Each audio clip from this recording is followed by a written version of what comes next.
Welcome to Ask the Tech Coach, brought to you by the TeacherCast Educational Network. If you are in charge of professional development and looking to build an innovative digital learning experience, this is the podcast for you. Join us each week as we uncover strategies that tech coaches are using to drive their digital transformations one classroom at a time.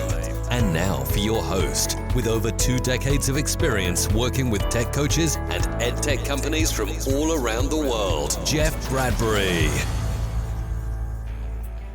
Hello, everybody, and welcome to the TeacherCast Educational Network. My name is Jeff Bradbury, and thank you so much for joining us today and making TeacherCast your home for professional development. This is Ask the Tech Coach podcast, episode number 182.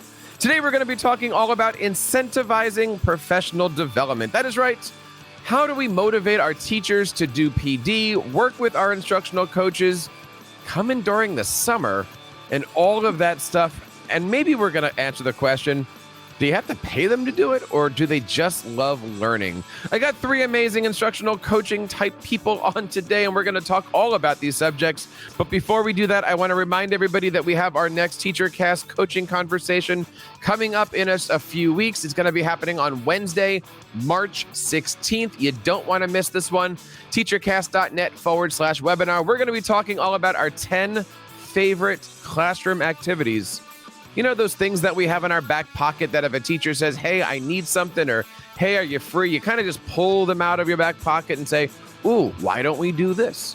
We're going to be talking about 10 of those things. It is going to be again on Wednesday, the 16th of March at 8:30 p.m. Eastern. Last time we did this was a few weeks ago. We had a fantastic time. We almost went 3 hours. It was great. But, you know, what do you do if you have a teacher that wants to do writing? What if you have a teacher that wants to do video? What do you do if you have a teacher that wants to do websites? We're going to be sharing with you our 10 favorite lessons. You don't want to miss this. Space is limited. I'm telling you now, we have almost 120 coaches already signed up for this thing, and I think we're going to cap it at about 150. So please make sure you sign up. TeacherCast.net/webinar. TeacherCast.net/webinar. Tell your friends all about it. And thank you so much for listening to this show. This is Ask the Tech Coach, a podcast for instructional coaches. I have an amazing panel on today talking all about incentivizing PD. This is actually, over the last 180 episodes, probably my most requested topic. And I'm so thankful to bring on today 3 amazing guests. My first guest is a K-5 instructional coach from Fayetteville, North Carolina. I want to bring on Dr. Caitlin Caudle. Caitlin, how are you today? Welcome to Ask the Tech Coach. I'm so good. Thank you for having me. I'm excited to share what I know. I am so excited to have you on the show today. Tell us a little bit about yourself and what are you doing these days as an instructional coach? So I'm a K-5 coach, so I'm in an elementary school, and we have really been focusing on small group instruction for the most part this year. But as always, you know, teachers are requesting resources, activities, strategies, things that I can give them real quick that they can grab a hold on and really have a high impact on their instruction. So that's what I've been focusing on mostly this year. I am so excited to have you on here sharing your story. You know, as somebody who's also working in a K-5 building, we have a lot in common, and I'm looking forward to hearing how you motivate your teachers for professional development. My second guest today is Dr. Rena Hirsch. She is currently the coordinator of professional development, curriculum, and instruction out in Missouri. Correct. Rena, how are you today? Welcome to the show. I'm good. Thank you so much. I am so excited to have you on. You and I had a chance to talk a few days ago about this SIM subject. And as I was saying to you before the show started, you inspired me to write this rather interesting blog post all about it. And I hope I got some of this stuff right. But tell us a little bit about yourself. You've got an interesting program out there in Missouri, don't you? Correct. So I work for a series of nonprofit private high schools for adults 21 and over who dropped out of high school as teenagers and now would like to pursue a standard diploma rather than a general equivalency degree. And so we offer classes morning, evening, afternoon, and evening. We provide daycare. We run an accelerated program that's 8 weeks at a time, and we honor any existing credits that our students can get transcripts for from their original tenure in high school. You know, it's an amazing program. I had a chance to check out your website and check out a few things. And I love that even now, just with our first two guests, we have K-5 coaching and we have adult coaching. And how are we going to put all this stuff together? Well, here's the answer. We have a third guest on today. I want to bring on Miss Christine Davis, a virtual learning specialist out in Pennsylvania. Christine, how are you today? Welcome to Ask the Tech Coach. Hi, I'm great. And thank you. I'm really also looking forward to being a part of this, but mostly just hearing about some other programs. I think it's really interesting, both of those situations. I do work for an education service agency in Pennsylvania. So our agencies are regional, and there are different agencies throughout the state that serve as a go-between between the State Department of Ed and local school districts. So we provide all kinds of services, one of which is professional learning. And so in that role lately, we've been really just responding and being as adaptive as possible to whatever the teachers in our districts seem to be asking for, requesting, needing the most. I'm looking forward to tonight. Before we get into the topic of incentivizing PD, many school districts around the country celebrated March 1st in a different way this year. Many of them decided to relax a lot of the COVID infrastructure that was around them. Please feel free to comment however you'd like, but has anybody been experiencing a different way of learning? Has anybody in their classroom seeing students smile for the first time in 2 years? What is life like for your school districts these days? Wow, that's great. We have not seen a big difference recently. In most of our locations, we are still mandated to wear masks in the school buildings. And this year we've been back in person, but prior to that, we were emergency distance learning for about 18 months. And since returning, it has been very interesting to think about the lessons we learned around which adults really benefited from having more flexibility and being able to engage in asynchronous virtual learning, and also the sheer volume of chronic absenteeism that is prompted by quarantining, sick relatives, school closures, school children quarantining, family emergencies, other health issues, ad infinitum. It sounds like a fun program. How have things been recently? I mean, again, you're dealing with adults. It's a little bit differently than dealing with fifth graders, but I mean, have you noticed any difference? Are you getting more attendance because people can come in, come out? Like, what does that look like for you on a daily class size basis? Our actual attendance in the last 3 terms, so since August, has been considerably poorer than it was the first 2.5 years we were open. We found that we have higher issues with absences and more drops, and it is only now really starting to turn around. So in fact, over the next 3 business days, we have 220 what we call intakes, which are enrollments where we complete all the paperwork and pre-assessments and everything for students, compared to 50 last time. Wow. Lots of changes going on. Christine, what's your district look like in the last couple days, maybe a week or so? Is anything different for you? Yeah, well, it's a little bit difficult for me because I work remotely. Well, our schools are coming back in session, and actually they have been for a long time, and they're dealing with fewer and fewer quarantine situations, which is a positive. And the teachers that I've worked with have been grateful for that, but I'm not there in person. So I can't speak to the vibe of it or the emotion that's happening. Nice. Caitlin, how about yourself? What does it look like to see little kids smiling, having fun? I just love it, right? Like it's like what's your school been like the last couple of days? Well, we have been mask-free for the last couple weeks. And when the district first changed, I know a lot of teachers were very, very nervous, concerned about small group instruction, for example, sitting so close to other students without their masks on and navigating those sort of waters. But as the week or two has gone by, it seems like there's fewer and fewer students and adults in the building wearing their masks. And thankfully, our COVID numbers at my particular school haven't rose or anything. We haven't had more kids out because of COVID since the mask mandate has changed, thankfully. So, but it is really, really nice seeing everyone's faces and seeing what they actually look like and seeing their smiles. So today I had a chance to work with a bunch of our 4th and 5th graders on We video projects, and I have some really interesting and amazing pictures of kids huddled together, big smiles, checking things out, sharing projects. I was in instructional coaching heaven. It was absolutely amazing. And it's interesting, like when you put kids together and you give them something to work on, they want to do it. They want to show off. They want to impress. I've said it on this show many times. I don't see the difference between kids and adults. If you can motivate a kid to smile in PD, because that's what classes are, you can motivate an adult to smile in PD. And how do you do that? We're going to deep dive into those things.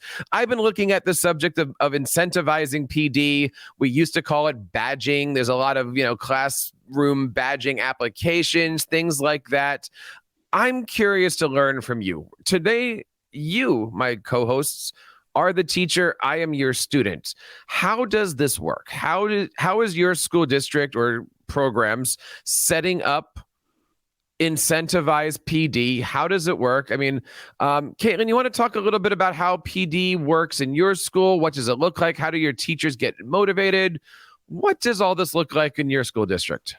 Absolutely. So our district does have a program that they use. A lot of the programs or modules were developed by people within the district. And then there's also some state functioned or state sponsored modules as well for the whole district. I have created a specific, I call it a badge system, like you mentioned, for teachers specifically at my school, based on some of the feedback I received from them on what sort of tools they're looking for and really what they wanted to learn about. So I kind of developed that specifically for my school based on what my teachers were asking for. And so that's a program that I developed on Canvas.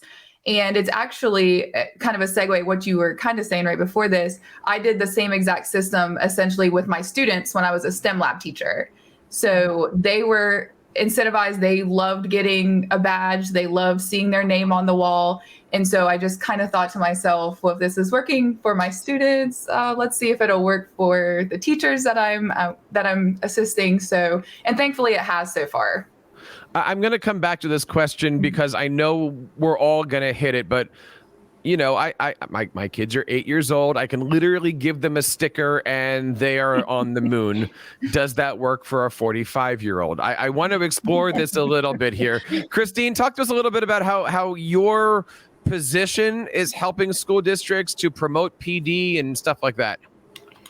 Yeah, so what we've done in our agency is started to microsize PD and put it and produce it in smaller chunks so that it's consumable or they can engage with it in shorter bursts of time. And that has been a huge motivator.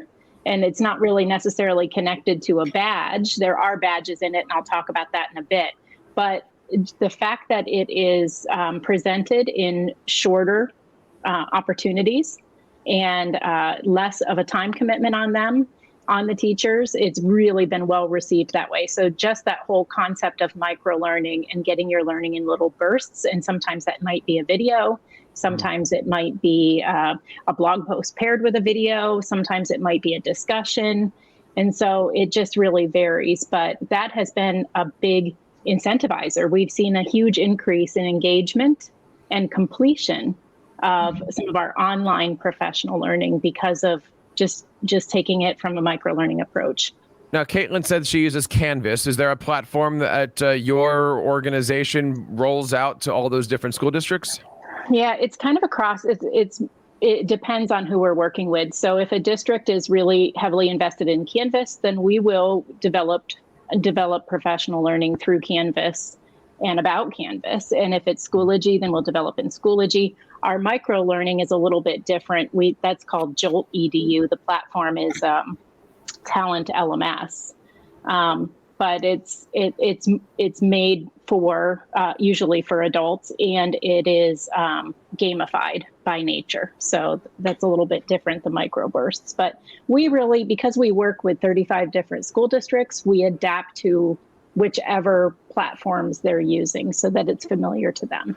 So with your districts, with your position working with districts, those teachers are told you must take X number of units or modules or something like that, or you just have them available and it's different. Some districts will say, hey, listen, teachers, we want you to, throughout the school year, take advantage of 20 hours of they're presented in these hour-long modules or hour-long micro courses. So we want you to get 20 hours, but you decide the topics, you decide when, you decide how you want to do it, whether it's, as a group or individual. But others, they just leave it completely open, and teachers just do it by choice. They're just, making selections by choice and opting in by choice. It just depends. Rita, Christina brings up something that you and I were speaking about the other day, which is districts recognizing that there's many, many ways to get PD. Talk to us a little bit about what you were saying the other day on the phone of, the first step is to understand that it doesn't have to be everybody in the room and somebody lecturing at them. Absolutely. Right? Like it could be anything sometimes. And one of the things that I think is really hard to get away from is this mindset that PD is this silo over here that's this learning that you do separately from everything else you do all day long. And that's not really how it works, right? And so for me, because we are part of a corporate environment, as we're run by MERS Goodwill, they're very committed to job embedded training. And so they're looking at it and going, what do you mean collaborative curriculum writing isn't job embedded training? You're having professional learning community meetings and those aren't called professional development? Wait, I'm confused. You had student support meetings to generate strategies to support a student, but that isn't what? So for us, it was very much like this, sort of revelation that the way we define PD is very convenient for organizations to quantify and also very limiting in terms of what are the actual things that we do that help us be better teachers. Because really anything that helps us be a better teacher tomorrow than we were today should count as professional learning of some kind. And so when we kind of really embraced that, it became more about finding opportunities to acknowledge and embrace all those different kinds of learning, to count those, so to speak, and then to provide anything that might be missing from that or might enhance that as additional options for teachers to build on that. And so we call it choice PD rather than badges. And I'll be honest, I am a army of one. So I don't build much of anything. I go, hey, we use Edpuzzle. Edpuzzle already built this badge for their platform. That's one of your choices that we would recommend. But personal finance teachers, if you find that their website that's all about personal finance happens to be offering webinars that directly impact your curriculum, and you'd rather do that, as long as you can provide documentation, that's fine, right? That's great. Oh, math teacher, you're going to become certified as a business educator so that you can teach business math and business concepts and entrepreneurship. And that's going to require you to take 3 grad courses. We're not going to pay for them. We're a nonprofit. But yes, you absolutely can get credit for those hours as learning that you're doing to enhance your performance in your job. So for anybody in their car playing the home game, we have a coach that's K-5 public school, a coach that is adult in a private business, and then we have a coach that is coaching many, many school districts. My question here that I've been looking at, and I've been wrestling with this one for a long time, is does it work? Or does it have to be mandated? I mean, if your programs were what they were without the finger point up above, would they survive? Because we've been talking a lot here, Sue and I, over the last few weeks of a lot of this stuff can be set up by the coaches, but it's got to be led by the administrators. No coach can walk in and say, we're badging and I'm going to give you a tchotchke and here's how this works. Caitlin, you're smiling at this one. How, like, where is the chicken and the egg? Does your administrator say, Caitlin, I want you to build this, and you go, great? Mm-hmm. Or do you say, I've got these ideas, can you push the concept? Like, where is this? How does it work?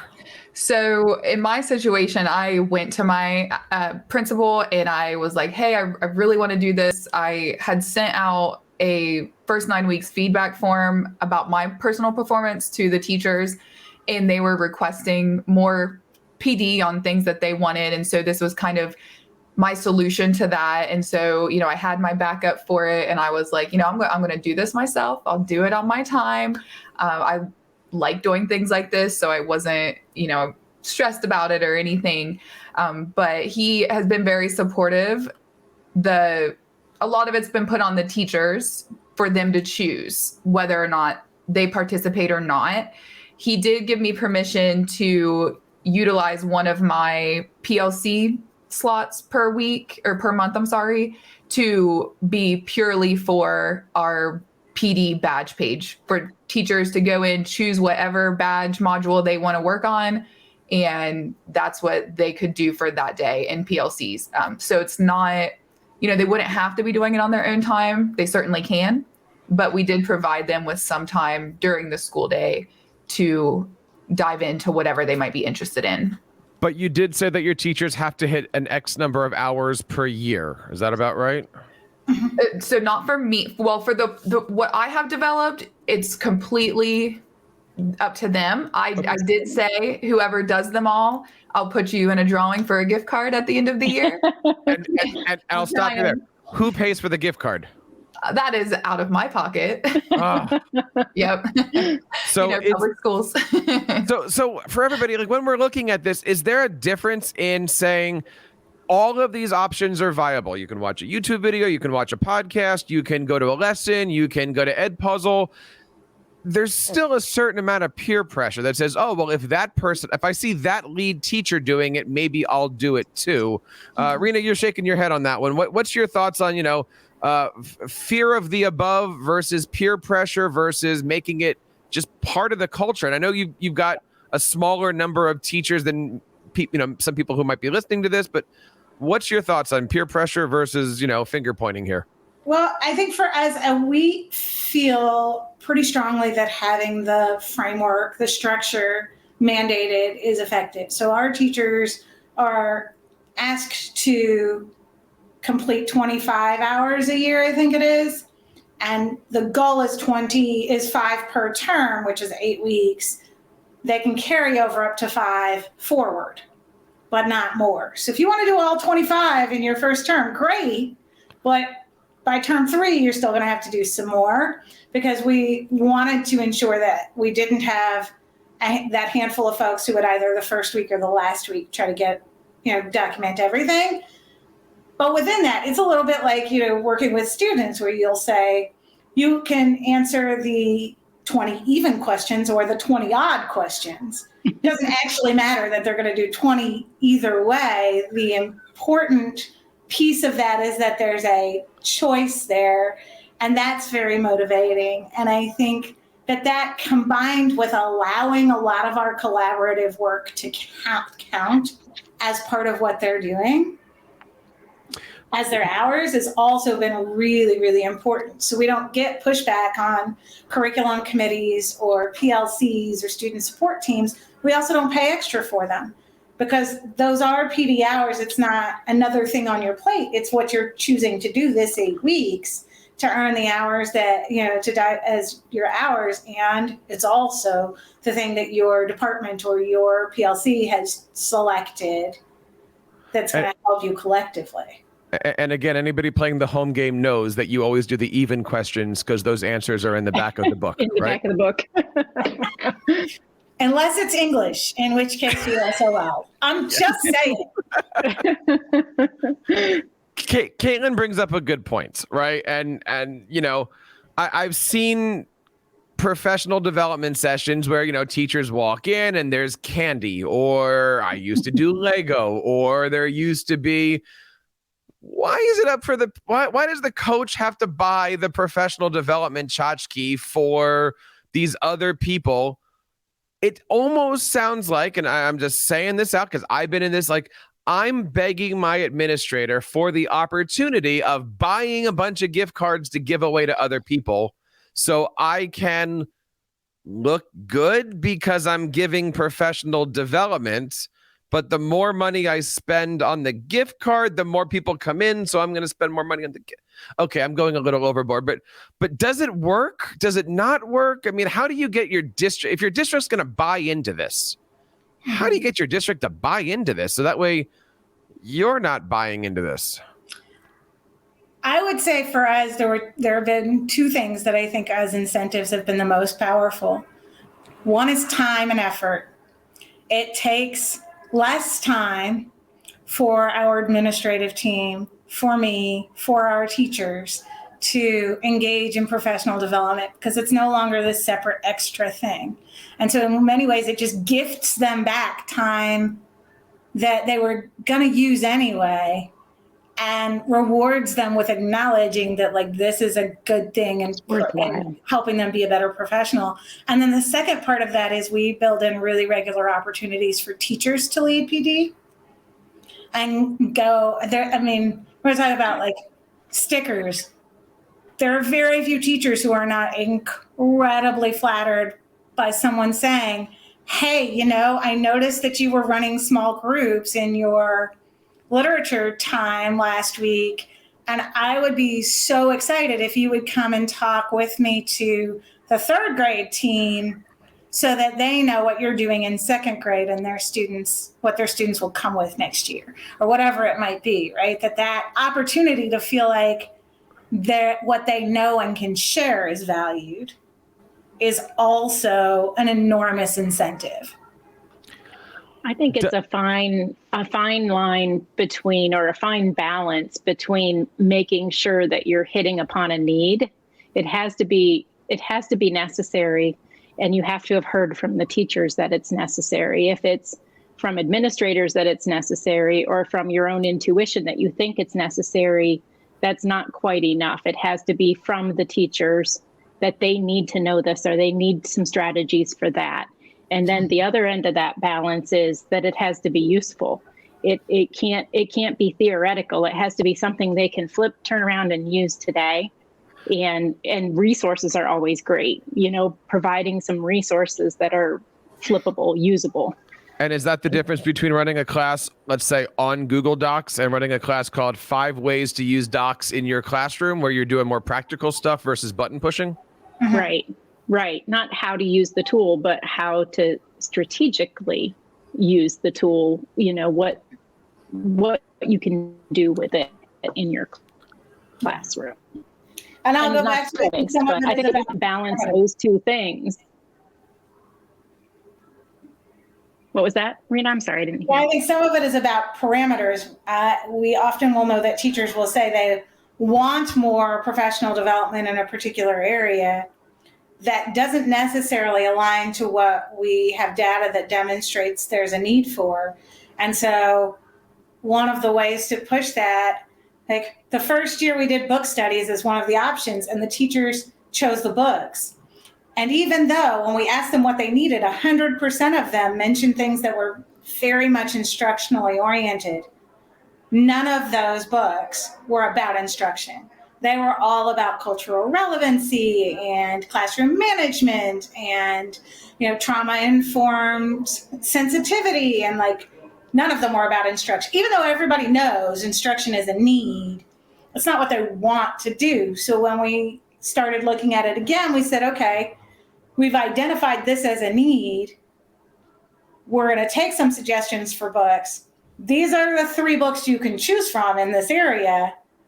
And we got the same level of buy-in, but the amount of sort of targeted improvement was higher because we were able to say, like, no, this is the sandbox. You have to play in it. You can play and build whatever you want, but this is the sandbox. Christine had mentioned earlier about building things based off of what teachers need. but also of district need. And this is something that Sue and I brought up over the last couple of weeks of when you are building your PD out, some of it has to be, hey, teachers, what do you want?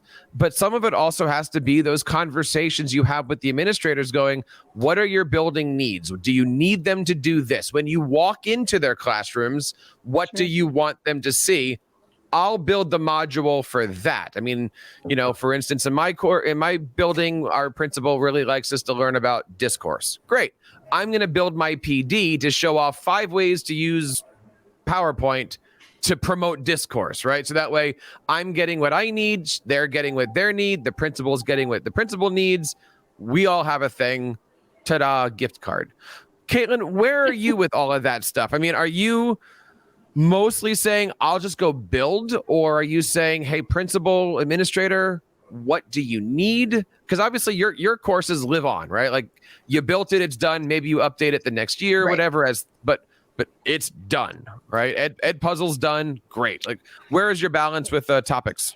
So I have, with the modules or the program that I built, there's 22 modules. And so I tried to split between what teachers were wanting and programs that I've heard them speak about or things that I knew would be useful for them, but still kind of fun. And then a mix of initiatives that the district was pushing or my personal admin team was pushing. And I thought it was kind of interesting, listening to you two speak, that the ones that the teachers want are the modules that have been completed multiple times. The ones that the district, still made by me, but on the topics that the district is pushing, have not been completed at all. And so I think that's very interesting what you were both saying about that. But yeah, I tried to do a mix just so I was hitting, I make my admin team happy, I'm making my district happy, and I'm also making my teachers happy by providing different ones. But yeah, the ones that the teachers have asked for and are the ones that have been completed and that they're enjoying the most. So would you say when you're making these modules that they are more video and quiz, video and read, video and make something and show me? Like, what does that look like? So it kind of depends on what the topic is. So there are some with videos. There's videos that I have just, got off YouTube. There's videos that I've made myself. But I tried to mix in a lot of different tools. So, Canvas is our LMS for our district. And so I tried to utilize a bunch of Canvas apps. So using the quizzes, using discussion boards, things like that. But the one thing that I tried to keep in mind when I was developing all the modules was that the teachers were going to, by the end of it, have developed something to use in their classroom. So whether it was developing their own self-checking Google form or making their own Nearpod lesson, there was always something that they were going to use in their classroom. So, and that's been something else that they've really appreciated. I've sat in PD before and, you just sit there and watch a video and then you watch another video and then you answer a discussion board and you hit the amount of words that you need and then you call it a day, you get your certificate. So I wanted to make sure it was actually useful and teachers could utilize what they have learned in their actual classrooms the next day. I think that's incredibly important. And I think that being able to tie things together also sort of emphasizes and increases the impact of that. So we use not SMART goals, but what are called peers goals. So powerful, emotionally compelling, easy, reachable, and student focused. And then as our teachers report, they have a Google form that auto-generates certificates for me with Autocrat that they've completed PD. Part of what will happen is that, one, coaching cycles count as professional development hours. And two, anytime that I go in and I'm observing, I'm walking through, I'm giving feedback, before I enter a classroom, I pull two things. I pull their peers' goals and what hours they've completed on what topics, so that I'm looking for, and everybody knows I'm looking for, are you working towards your goal in some way, and are you using the things that you've turned in as professional development hours? And then it becomes sort of a mutually reinforcing cycle. I want everybody listening to this show to rewind that and hear that in her district, working with your coach counts as professional learning. Yes. I'm going to repeat that. Working with a coach is professional learning. Can I just get that right there? Like,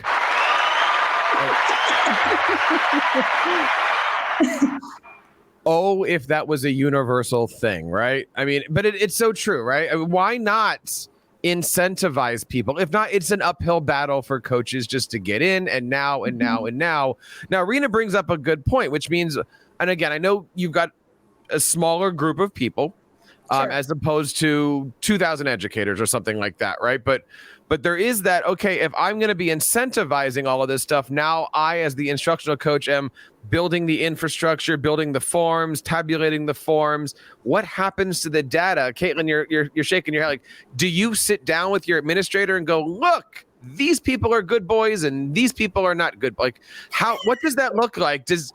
I don't want to ask the question and put you on the spot and say, does anybody care?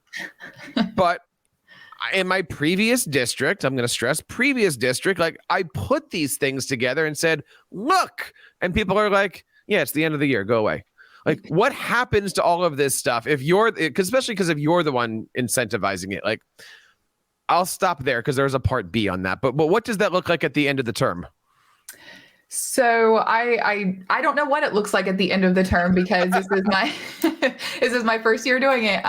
But I do try to, whenever a teacher completes a module, I send out a email shout out to that teacher and CC the whole building, so everyone can see, and includes the admin team, that this person or this group of people have completed this module.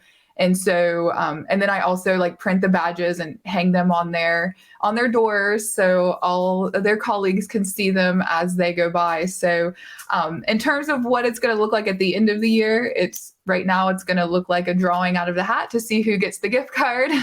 But I got to ask, okay, because we've talked about this now and joked around. How much will the gift card be? I think it's going to depend on, I don't know how competitive it gets. We have a pretty competitive staff. I was thinking 25, but I might have to. Okay. I might have to put it up to 50. Right. So yeah. you're not spending $100 out of your own pocket on Mrs. Smith. No, Competition is helpful, though. Mm-hmm. It really is. In our microlearning program, there's a leaderboard, and each district has their own leaderboard. And the number of comments I get from teachers about, hey, what happened? I'm not at the top of that leaderboard. How can I get more points? How do I get to the top? When are you going to release another class? I've taken them all. I want to get to so that competition is real. Yeah, absolutely. I'm glad you asked that.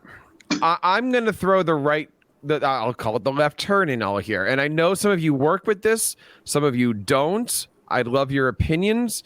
But when you get into incentivizing, when you get into badging, when you get into leaderboards, when you get into cookies, when you get into I did this and you didn't, where do the unions come into all of this stuff, right? Like, do you need to talk to the unions and say, look, we're going to incentivize your members to do this? This is where I find the pushback. A, it's not contracted. B, you can't make me do this. C, yada, yada, yada, union. Now, I'm very pro-union. I'll stop there. But what is that relationship? Like, okay, having the principals say, we're going to do this is one thing. Don't they have to talk to the union boss about all this? So in our situation, I don't know how it compares with other states, but the continuing ed credits are mandated by the state. And so this is just feeding in giving the opportunities to teachers to earn those continuing ed credits. So they would need to be doing this anyway. It's actually a benefit if their district is giving them some time to do it and some access to be able to do it, so that they're not completely on their own, meeting some of those continuing ed requirements. But also when I talk about leaderboard or badges, there's no external reward for it other than the acknowledgement. So it's not like they're able to cash it in for free time, or they're able to get some other reward for it. It's just the acknowledgement. And I'm not saying that unions aren't pro PD. I'm just suggesting, or from what people have talked to me, you at least need to have the conversation with them to say, this is happening to your members. We are gonna have a board where one member is gonna be put above another member. And, I got kids, you don't, you're able to get to PD, I can't. That looks better on you. Some people are still on merit pay, some people are not, some people are union, like there's no union in some schools. Where are we with all that stuff? I mean, I know some of you, I don't want to signal anybody out, but some of you don't work with unions. Some of you do work with unions, I would assume. I don't. And I'll be the first to say that. Currently, I think that can get complicated depending on how contentious versus collaborative a particular district and their union happen to be. I think for a lot of places that are starting to embrace this, it really becomes an opportunity to say, we're essentially gifting you recognition for the things you're already doing as teachers towards your learning, rather than adding additional hours to your plate. And so for our teachers, what that has happened to mean, and that would be harder in a traditional district, is that like the end of this term, we have 2 PD days on the calendar. And there is 0 required district PD on those 2 days. There's some building PD, and some of the 4 buildings have made different choices. I think one building has a half day of something planned. Everyone else is saying, you've got your hours, then it's time to prepare for your classes. If you don't have your hours, well, as your director, your principal, I'm here to tell you, you have these 2 days to get your hours done. And that puts us in a position of it being a very positive trade-off. A long time ago, when I was doing this show with my buddy Nick, who's in a very similar position to Rena's, he's the one that creates, collects all that stuff. In his particular district, they always have the 2 to 3 days after graduation are designed for teacher quote PD.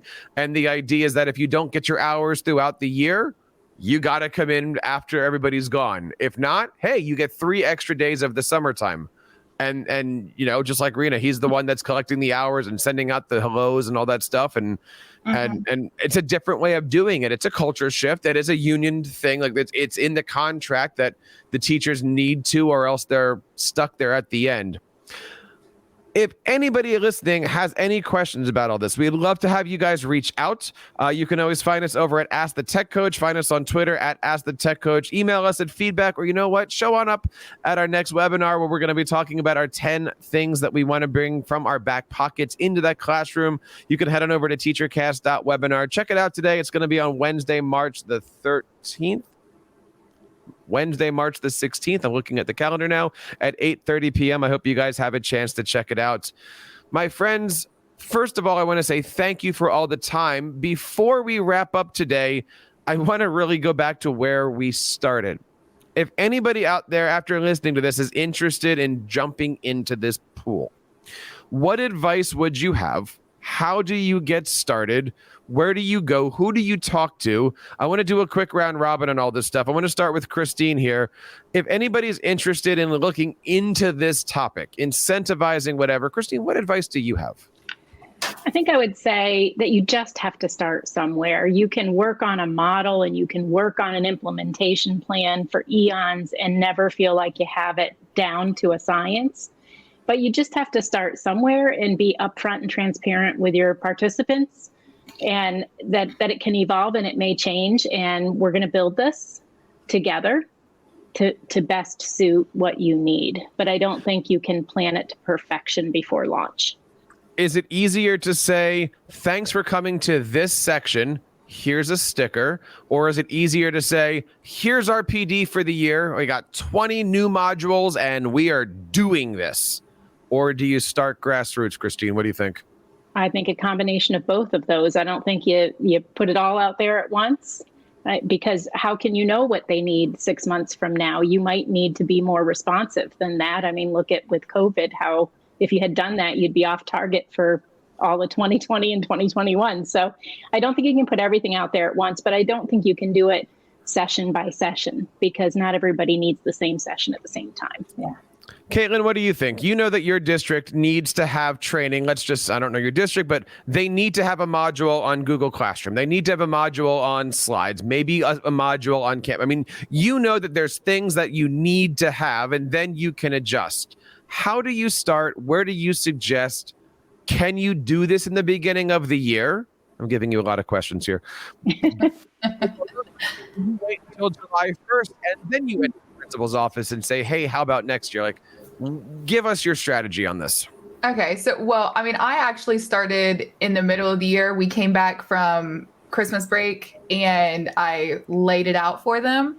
And it has, I don't want to say it's just like taken off with the wind, but there has been a lot of use of it. I wish I would have started at the beginning of the year. I hope to modify some modules, add a few more, take some out, and hopefully be able to get more traction starting at the beginning of the year and really providing time on the front end. And this is school sanctioned time for teachers to explore the modules and to give us some more time to sit down together and possibly go through a few together. So just so they're more comfortable with it and they can really, together, we can really see the benefit of the particular format. And do you gamify this in the sense that, you know, the first level of a video game, everyone does together and everybody gets a badge and then it, you know, hey, you're on your own? No, not quite. Anybody, you know, if they wanted to do them together, I'm a very flexible person. If they came to me and said, hey, we want to do this together, then I'm cool with it. But mostly individual, but grade levels could certainly work together. I think that would be one great way to build a collaborative nature in your school, to have teams or even, you know, teachers across teams, you know, same content levels, things like that, working together would be great. Rena, I'm going to end and give you the final thought on all of this stuff because it does come down to you have to identify what PD is, right? How would you start if you were listening to this and saying, I'm going to give this a shot? I would start with the data. I think we all have data available that is related to where our students are struggling and succeeding. We also have data from previous PDs and sort of whether or not teachers found them useful. We typically have data about teacher needs. We typically have data in terms of teachers individual. Most states require some sort of professional development plan every year. Like there is a lot of data that's already there as a starting place. And I think you start with that and then you look for where there's a positive trade-off. So if one of the things you're hoping to do is really capitalize on the teachers who have things to share, you're saving your district money. So you don't have to hire someone to come in and do PD on Google Classroom. If in your building you have 3 teachers who are using it in different ways and you can get 2 of them to do a half an hour breakout session for anybody who's interested in seeing how it works for them, then you're starting to save and build capacity at the same time. And so when you can find those trade-offs, that's, I think, where you can get a lot of attraction with leadership. There's certainly a lot of stuff in here. We're going to make sure that all of our show notes are up to date with links and show notes and all this great stuff. This is Ask the Tech Coach podcast, episode number 182. You know, for the last few weeks, we've been talking about the fact that these topics are part of my intern project for my administrative degree. We are coming towards the end of this. We've got 1, maybe 2 more shows to go on this topic, and then we're going to wrap it up. And we have an amazing offshoot website that we're going to be launching for instructional coaches on how to create what we've been calling our ed tech integration plan, starting at the top, figuring out what your district is, coming up with a plan, defining what professional learning is, incentivizing it if needed, and then, of course, how do you present this and really launch an amazing PD program? Hope you have a chance to check it out and, visit over on askthetechcoach.com. Lots of great stuff over there. And my goodness, just as the school year is starting to warm up, so are we here. And I hope you guys had a good time. Thank you so much for listening. I want to give everybody a chance to plug any of their great stuff. Caitlin, where can we find you, learn more about the great things that you're doing, and how do we reach you on social media? Yeah, my Twitter is Caudle_Kate. And if anyone is interested in checking out the modules, my badge page that I set up, you can search my name in the Canvas Commons, and you can have access to the entire unit that I created. So that is awesome. Is there a direct link for that, or do you have to be in Canva and then you do a search? So they will go in through their Canvas Commons, and they should just be able to search my name. I don't think if I gave the link, it would necessarily work for them being outside of my district. So I will definitely search that. I use Canvas for my grad school stuff. I'm certainly going to check it out. Christine, where do we learn about the great things that you're doing these days? My Twitter handle is GoChrisDavis, and our microlearning is available at joltedu.com, and that spans beyond our region as well, so you can check it out there. And we'll have links for that in the show notes over at episode 182. Rena, where can we learn more about the great things that you're doing out in Missouri? Well, if you're looking for information about our program, the Excel Center, Goodwill or MERS Goodwill will all get you to our schools. If you're looking for information specifically about what I do, the easiest place to get me, I'm a little embarrassed to say, is probably Facebook, and search my name. I use Facebook 99.9% of the time to read the Ed Week, headlines and connect with other educators. And there are, as much as it is a social platform, some amazing educator groups that have really dedicated moderators and are curating amazing collections of different kinds of learning resources. I totally agree. As much as you can roll your eyes and say, Facebook, it is a great place to connect with other instructional coaches. And that is a plug for our new Facebook group. You can, of course, go over to the Instructional Coaches group.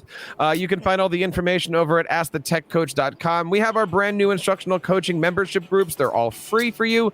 We have one on Facebook. And if you want to go a little bit more professional, we have one over on LinkedIn. But we are certainly doing a great job over there. Of course, don't forget, one last time, Wednesday night, March 16th, we've got our next TeacherCast Coaches Conversation. About 10 of those great little lessons that you have in your back pocket. You don't want to miss this.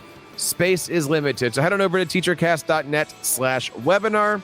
That's teachercast.net/webinar. And that wraps up episode number 182 of Ask the Tech Coach. On behalf of everybody here on my show and our co-host Sue Vincent, my name is Jeff Bradbury, reminding you guys to keep up the great work in your classrooms and continue sharing your passions with your students.